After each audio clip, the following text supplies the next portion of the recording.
টানা ব্যাটিং ব্যর্থতায় আবারও সিরিজ হারের লজ্জায় পড়ল মেহেদী হাসান মিরাজের নেতৃত্বাধীন বাংলাদেশ। ওডিআই ফরম্যাটে টানা চতুর্থ দ্বিপাক্ষিক সিরিজে পরাজয়ের স্বাদ গ্রহণ করল লাল সবুজেরা। টি-20তে আফগানদের হোয়াইট ওয়াশ করা বাংলাদেশ এবার নিজেরাই ওয়ানডে ফরম্যাটে রয়েছে হোয়াইট ওয়াশের দ্বার প্রান্তে। শনিবার সিরিজের দ্বিতীয় ম্যাচে বল হাতে আফগানদের 190 রানে আটকে দিলেও ব্যাটারদের দায়িত্বজ্ঞানহীন ব্যাটিংয়ে 109 রানেই অল আউট হয়ে যায় টাইগাররা। টসে জিতে ব্যাটিংয়ের সিদ্ধান্ত নেওয়া আফগানদের ইনিংসের শুরুটা এদিন মনোপুত হয়নি। ইনিংসের পঞ্চম ওভারেই বিদায় নেন রহমানুল্লাহ গুরবাজ। তানজিম সাকিবের করা শর্ট বলে বড় শট হাঁকাতে গিয়ে জাকির আলীর হাতে ক্যাচ তুলে দেন আফগান এই ওপেনার। ওয়ান ডাউনে নামা সিদ্দিকুল্লাহ আতালও খুব বেশি সময় ক্রিজে থাকতে পারেননি। 2 অঙ্কের ঘরে পৌঁছানোর আগেই বিদায় নিয়েছেন তানভীর ইসলামের বলে। তবে আফগানদের বিপদটা আরও বাড়ে রহমত শাহের ইনজুরিতে। দারুণ ছন্দে থাকা এই ব্যাটার ইনজুরির কারণে রিটায়ার্ড হার্ট হয়ে বিদায় নেন ইনিংসের পঞ্চম ওভারে। এরপর আফগান ব্যাটারদের চেপে ধরে টাইগার স্পিনাররা। 6 বলের মধ্যে অধিনায়ক হাশমাতুল্লাহ শাহিদী এবং আজমাতুল্লাহ ওমরজাইকে প্যাভিলিয়নের পথ দেখান মিরাজ ও রিশাদ। 79 রানে 4 উইকেট তুলে নিয়ে তখন ম্যাচের পুরো লাগাম বাংলাদেশের হাতে। বাবা, এত এনার্জি কই পাও? এই পাওয়ার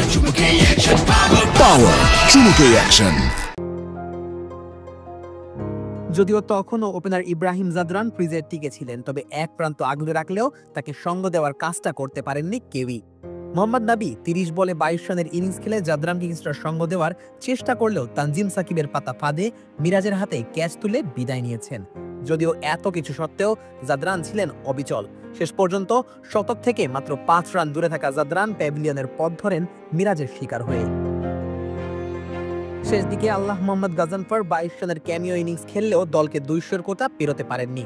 190 রানের সমাপ্তি ঘটে আফগানদের ইনিংসে। বাংলাদেশের হয়ে এদিন বল হাতে সর্বোচ্চ 3টি উইকেট তুলে নেন মেহেদী হাসান মিরাজ। এছাড়া তানজিম সাকিব ও রিশাদ হোসেনের ঝুলিতে গেছে 1টি করে উইকেট। জবাবে টাইগার ব্যাটিং ইনিংসের শুরুটা হয়েছে হতাশার। রানের খাতা খোলার আগেই প্যাভিলিয়নের পথ ধরেছেন ওপেনার তানজিদ হাসান তামিম। টি-20 রানের দেখা পেলেও ওয়ানডে ফরম্যাটে ব্যর্থতার ধারাবাহিকতা বজায় রাখেন এই ওপেনার। ইনিংসের পঞ্চম ওভারে বিদায় নেন নাজমুল হোসেন শান্ত। ব্যাট হাতে খুব একটা ছন্দে না থাকা টাইগারদের সাবেক এই অধিনায়ক কাটা পড়েছেন রান আউটের ফাঁদে। আরেক ওপেনার সাইফ হাসান কিছুটা আক্রমণাত্মক ব্যাটিং করলেও আজমাতুল্লাহ ওমরজাইয়ের বলে ক্যাচ তুলে দেন বশির আহমেদের কাছে। অধিনায়ক মেহেদী হাসান মিরাজও খুব একটা সুবিধা করতে পারেননি। আফগানিস্তানের বিপক্ষে অতীত রেকর্ড ভালো থাকলেও এদিন মাত্র 4 রানেই ফিরে যান মিরাজ। টাইগার ব্যাটারদের ওপর এরপর চেপে বসেন আফগান লেগি রশিদ খান। একে একে বিদায় করেন তাওহিদ হৃদয়, নুরুল হাসান সোহান ও তানজিম সাকিবকে।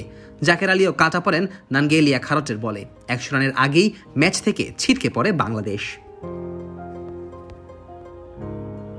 শেষ পর্যন্ত 109 রানে থামে বাংলাদেশের ইনিংস। 81 রানের বিশাল পরাজয় নিয়ে মাঠ ছাড়তে হয় মিরাজ শান্তদের।